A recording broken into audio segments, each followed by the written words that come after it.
The house had never been that quiet. 30 days of silence. 30 days of her moving through rooms like I was furniture. No arguments. No explanations. Just absence with a pulse. She said it was space. Said she needed to find clarity. Clarity doesn't require locking your phone and turning it face down. I didn't beg. That's what she expected. A broken man chasing crumbs of attention. I made coffee every morning. I went to work. I smiled at dinner while she chewed in silence across from me. But I was counting. We'd been married 8 years. 8 years of Sunday breakfast and shared passwords. 8 years of believing I married someone who chose me every day. I used to watch her sleep and feel lucky. That's the part that hurt. Not the silence. The contrast. She stopped touching me first. Then she stopped looking at me. Then she stopped speaking to me entirely. A month of weaponized quiet. You don't go silent like that unless your voice belongs somewhere else. The first crack came on day 9. She left her smartwatch on the kitchen counter. It buzzed while she was in the shower. A name flashed across the screen. Daniel. No last name. Just Daniel. And a message preview. Miss you already. Already? I didn't confront her. Confrontation is emotional. Emotion is sloppy. Instead, I started observing. She dressed differently on Thursdays. Wore perfume she claimed gave her headaches. Stayed late at yoga. Came home glowing. Silence at home. Laughter somewhere else. On day 12, I checked our phone records. I pay the bill. I had access. Repeated calls to one number. 43 minutes. 51 minutes. 2 hours and 14 minutes. Clarity. I saved the number. Ran it through a simple search. Daniel Mercer. Real estate developer. Married. Of course he was. That's when the pain stopped being sharp and became cold. Cold is useful. I didn't explode. I prepared. First, I met with a lawyer, quietly, lunch hour, cash retainer. I asked questions about infidelity and asset protection. I asked about leverage.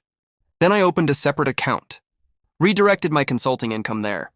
Our joint savings stayed untouched, pristine, unaware. I hired a private investigator. Nothing dramatic, just documentation, photos, timelines. On day 23, I received the file. There they were, outside a boutique hotel, his hand on the small of her back. Her laughing up at him like she used to laugh at me. The silence suddenly made sense. She wasn't finding herself. She was redistributing herself. I didn't cry. I memorized. Day 29, I invited her to dinner. She didn't respond. Of course not. Silence is her language now. So I made a different call. Daniel's wife. Her name was Rebecca. She answered on the third ring. Calm voice, educated, polite. I introduced myself carefully. No accusations.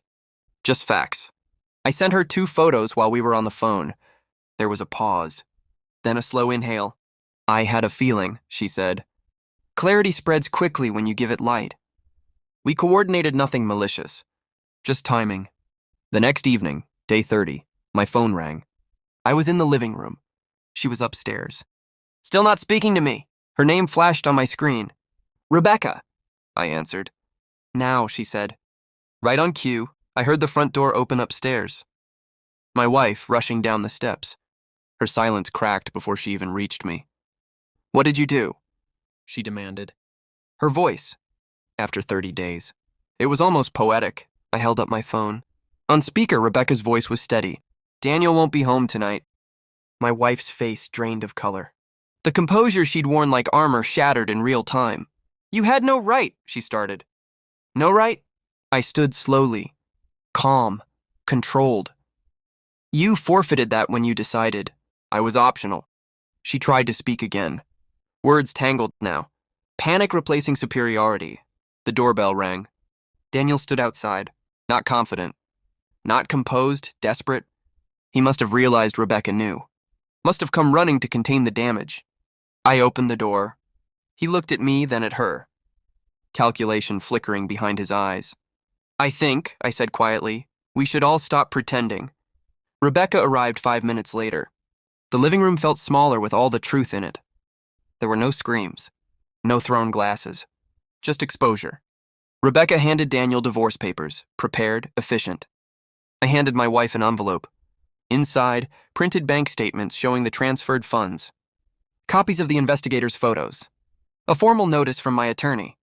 She flipped through them, hands shaking. You planned this, she whispered. No, I corrected her. You did. Silence returned, but this time it belonged to me. Daniel left first. Rebecca followed, dignified and finished. My wife stood there, stripped of the power she thought silence gave her. You ruined everything, she said. I looked at her carefully. No, I replied. You mistook my quiet for weakness. I walked past her and up the stairs, packed a small bag. I had already signed a lease on an apartment 2 weeks prior. Preparation isn't loud. At the door, she finally tried to touch me. I stepped back. For 30 days, she erased me. In one evening, I erased the illusion she was untouchable. The divorce was swift, clean. Evidence has a way of accelerating things. She lost more than she anticipated.